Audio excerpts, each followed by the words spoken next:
Thought I'd start with a reading. Am I close enough to the microphone? Am I coming through?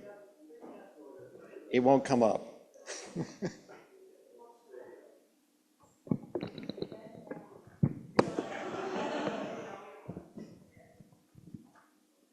I think I'll have to hold it myself.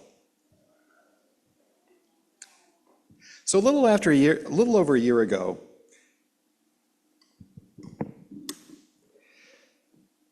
Perry Bacon, a 42-year-old black political reporter for the Washington Post, published a very different kind of article, one about his personal religious journey and his longing for what he called a church of the nuns, a church that doesn't require believing in any specific dogma.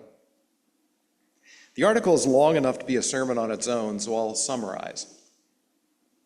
Bacon grew up as the son of an assistant pastor and continued participating in Christian churches through his 20s and early 30s.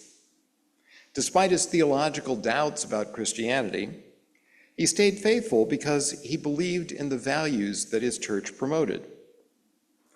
"I didn't leave church for any one reason," he writes, "but partly it was politics. I couldn't ignore how the word Christian was becoming a synonym for rabidly pro-Trump white people who argued that his and their meanness and intolerance were in some ways required to defend our faith." A final straw came when Bacon discovered that although his church allowed gays and lesbians to participate in church activities, his gay friend was barred from even the most minor leadership role. By 2020, Bacon was church shopping and dissatisfied with what he was finding. When the pandemic cut off his search by closing the churches, he felt relieved. He found he didn't want to raise his daughter in a church whose doctrines and worldview he didn't believe. "What has kept me away," he writes, "is having a child. If I were childless, I think I would join a church to be part of its community, and I would ignore the theological elements I'm not sure about. But my 3-year-old is getting more inquisitive every day."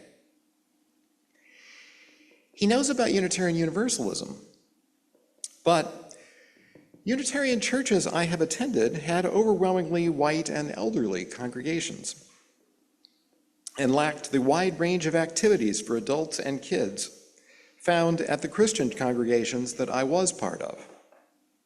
He's thought about starting his own church, like his uncle did for other reasons a generation before, or recruiting like-minded friends to all join a UU church together to make it younger and more racially diverse, but I've not followed through on any of these options.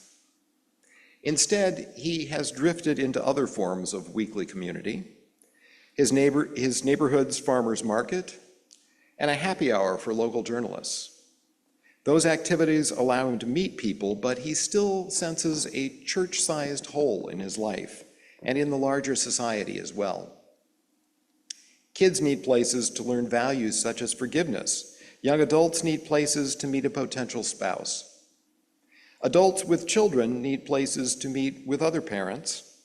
Retirees need places to build new relationships as their friends and spouses pass away.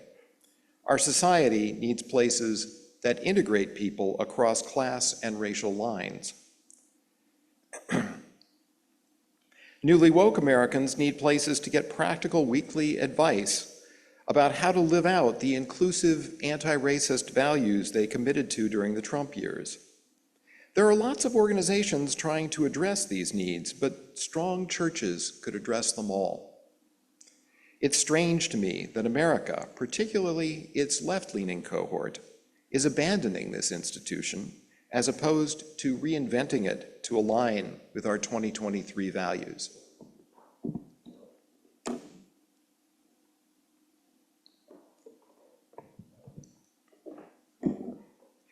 You may be familiar with the classic distinction between the fox and the hedgehog.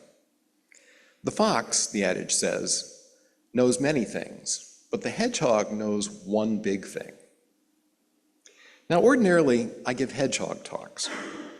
I'm building towards one central point, and I want to hold your attention until I get there.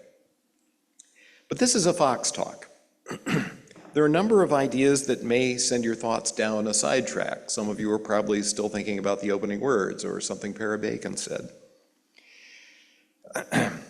And fuging off like that is okay. I'll try to call you back near the end. This talk is also different in that I don't really answer anything. Instead, I want to lay out a paradox I've been thinking about and see if I can get you thinking about it too. The paradox has to do with the future of churches generally in America and of Unitarian Universalist churches in particular. On the one hand, this ought to be a time of unprecedented opportunity for churches. As Perry Bacon noted in the reading, churches offer precisely the kind of community and connection that America is lacking as a society, and that many individuals say they are yearning for. And yet, while some churches are doing well, nationwide the institution is in decline. Churches are closing, church membership is dropping, and the percentage of the population that says religion is important to them has been falling for decades. If you listen to why people are leaving their churches or never showed any interest in church to begin with, a lot of those reasons don't seem like they ought to apply to Unitarian churches. We aren't bound to ancient dogmas about sexuality and gender. We aren't in conflict with science. We don't consign people to hell because they live or think differently than we do. We focus our attention on the issues of today and discuss them in terms that are meaningful today, rather than try to shoehorn our moral intuitions into elaborate interpretations of scriptures written thousands of years ago. And yet, all those people who need what a church can offer, but can't seem to find one they can live with, most of them don't find us either. Maybe they never hear about us, but even if they do, and even if they show up to check us out, many of them run into barriers to entry that we may not even see and certainly never intended to put there. So that's the paradox. There are crying needs in today's society, and there are institutions that seem perfectly designed to fill those needs, and yet it's not happening. What's going on? What can we do about it? So now let me back up and support some of the claims I just made. In America today, there's a cluster of needs that different professions see from different angles and have been reporting on for decades. In the opening words, you heard the Surgeon General diagnose a medical problem of social isolation. Sociologists see something similar from their own perspective. As far back as Robert Putnam's turn of the millennium book, Bowling Alone, they've been reporting a decline in what they call social capital. Community organizations of all sorts, from bowling teams to labor unions to churches, have been losing significance, and the result is a less cohesive society. People are less trusting. Communities that need to act together have a harder time reaching consensus, largely because it has become easier for us to demonize each other. A bowling team may not seem like it knits society together, but something about relying on an immigrant, a lesbian, or a Republican to pick up your spare helps you appreciate what wonderful people they can be. Francis Moore Lappé wrote, "A culture of democracy can be defined as one that builds trust." Sadly, the same logic works in the other direction. A culture that has trouble building trust will also have trouble preserving its democracy. Psychologists talk about how hard it can be to establish a unified or coherent identity in a world where you may have 1,000 Facebook friends, but no one who sees your whole life. Back in 1991, well before the internet as we currently know it, Kenneth Gergen wrote a book called The Saturated Self. In it, he described the stress caused by modern communication technologies, which give us easy access to far more communities than we can effectively participate in.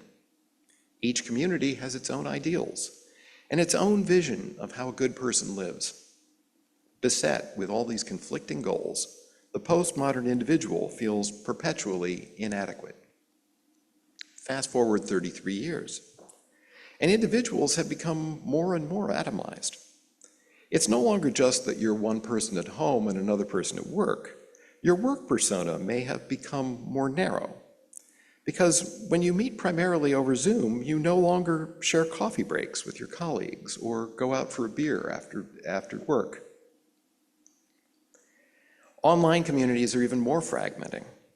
One community knows your political views, another your hobbies, and a third your taste in books or movies. Another group of acquaintances knows you primarily through your dating profile, which may not be entirely accurate. So, does anyone really know you? And if not, who are you anyway? If we were social planners, looking at all these phenomena together, we might be tempted to design some completely new institution, one that holds regular face-to-face events that don't require an invitation.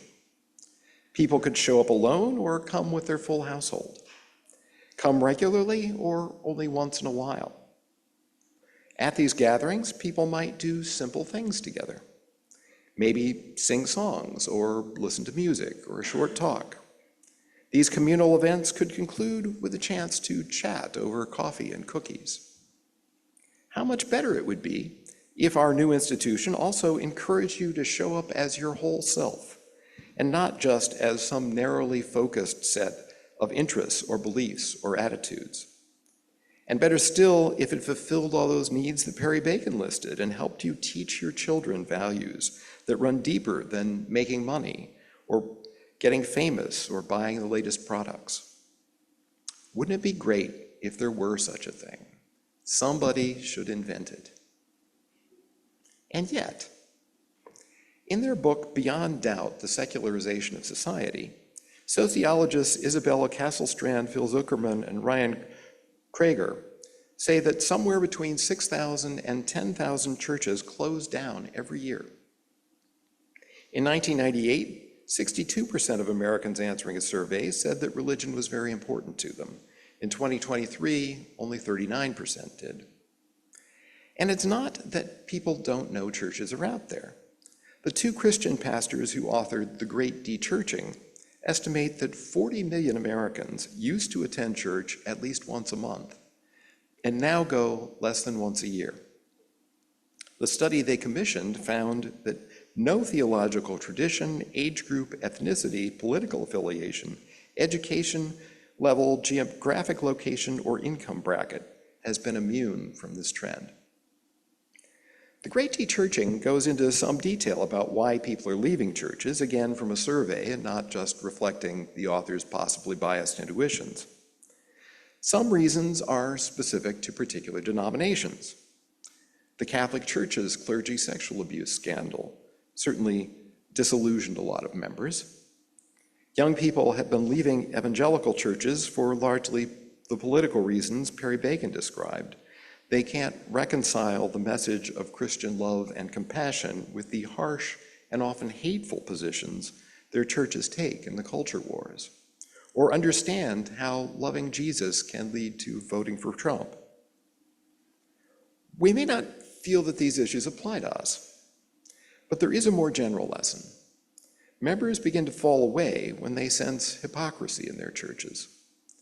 When what the church teaches doesn't match what the church does or how members are treated. One challenge many churches face has become known as the rise of the nones.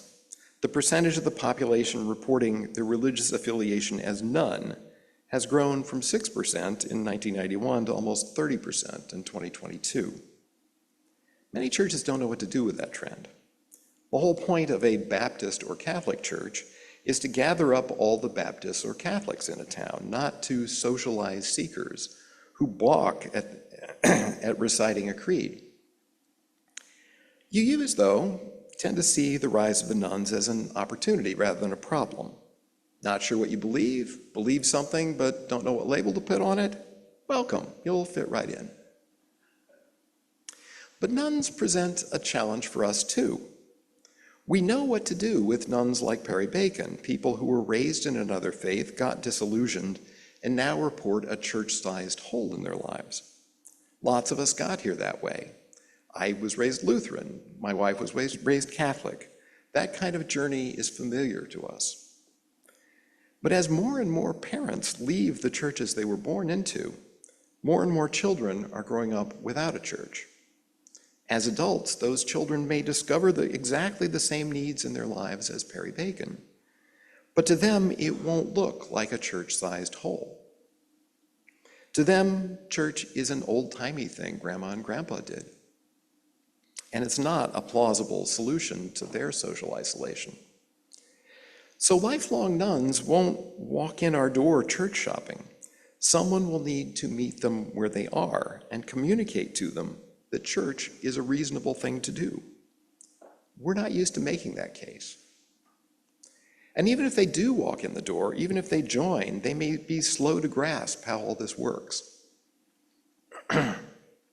Not just the when to stand up and when to sit down of the Sunday service, but the constant give and take of being in community with a diverse group of people. UU minister Kimberly DeBus put it this way in her blog: understanding what it means to be a member, to be in covenant, to support the common endeavor. That means things like supporting a decision that was fairly and honestly made, even if it wasn't your preference. It means looking to the future and trusting those with vision, even if it wasn't your vision. It means teaching others and helping them along, even as you were helped along when you first arrived. It means doing the work to support the congregation, helping out, taking leadership roles, and being engaged with each other.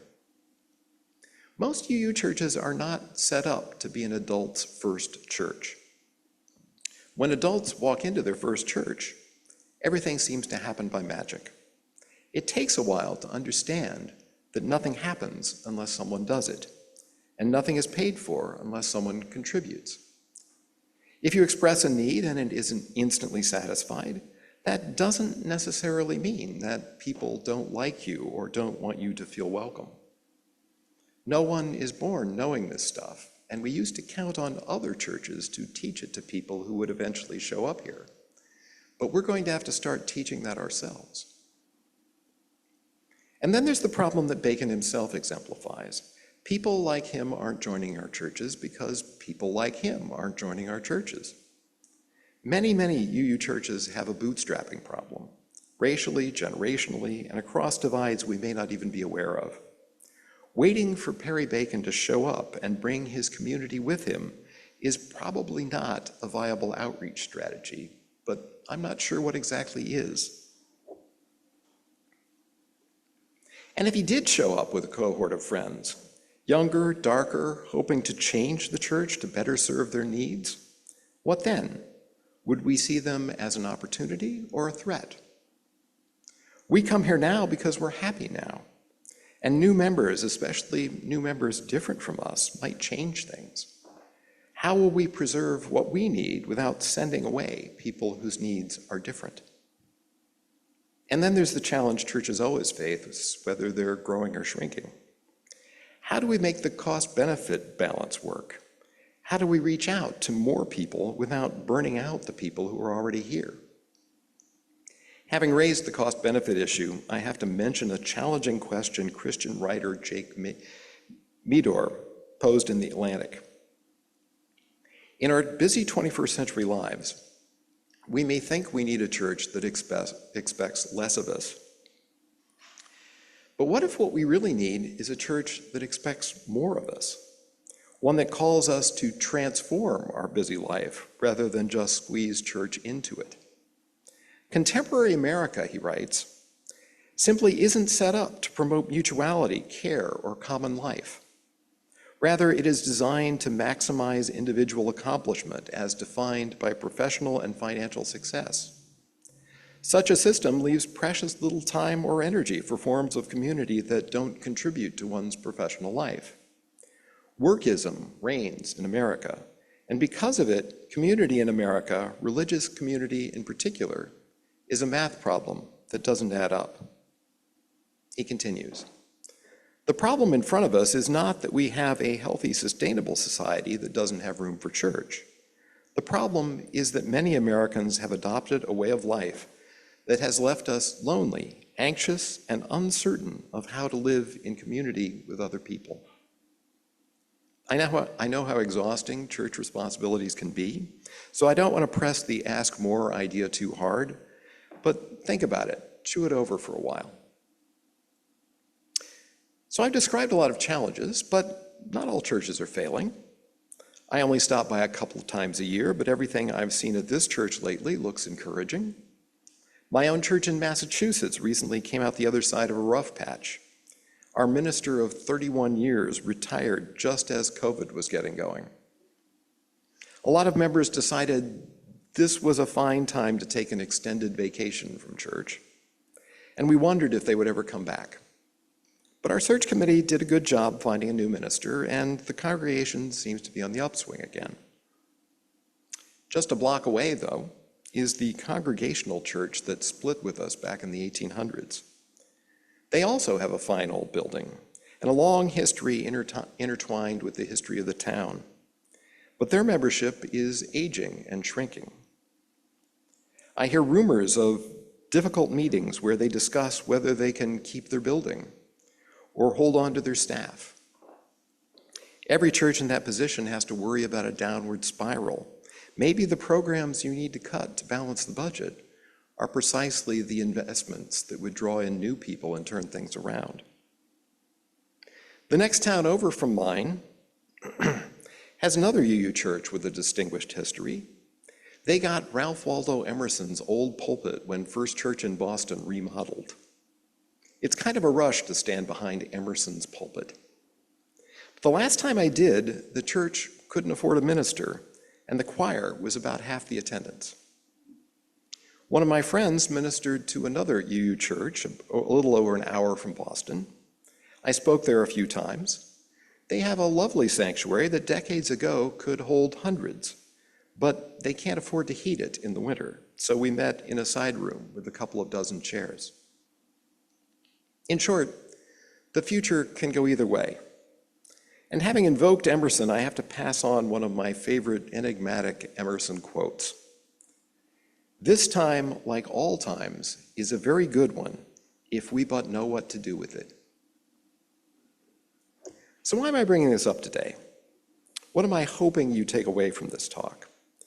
This is the point where you might come back from your sidetrack. I'm sure I'm not the first person to say that it would be good if this church grew. I'm not the first person to try to sell you the vision of a congregation that becomes more racially diverse and that renews itself by pulling in a new generation of young families. The UUA is full of consultants who will tell you that. But even if we agree with that vision, too often we repeat those statements in the same tone of voice we use when we talk about cleaning out our garage or starting an exercise program. Of course it would be nice, but where are we going to find the time and energy to do it? What I'm trying to do today is throw another coin on the motivation side of the scale. We don't need to do this just for ourselves. In fact, our individual motives sometimes pull the other way. If my friends are here already, how much bigger does the church need to be? But growing Unitarian Universalist churches and changing them so that they're better equipped to grow is something we need to do for the world. The world needs the kind of institutions we could build. Many years ago, my church held a brainstorming afternoon to compose a new mission statement. The goal was to have a concise answer to the question, what are we trying to do here? So that every proposed project could be judged by how well it helped us do that. I drew a complete blank that afternoon and contributed almost nothing. The mission statement that came out of that meeting was one of those multi-subordinate clause paragraphs that was all very well intentioned, but I don't remember it and I never hear anyone quote it. A few months later, I was out for a walk when what I should have proposed popped into my head. Becoming the people the world needs. That's what we ought to be doing.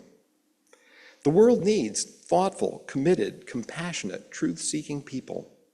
Right now, we may not always be those people, but we aspire to become them. And we come together as a community to help each other work on that aspiration. Lately, though, I've been realizing that becoming the people the world needs isn't quite good enough because it only covers our individual growth. I think we also need to care about building the institution the world needs. And so that's the question I'd like to leave you with. Right here, right now, what church-resembling institution does Quincy need? And how could this church move in the direction of becoming that institution?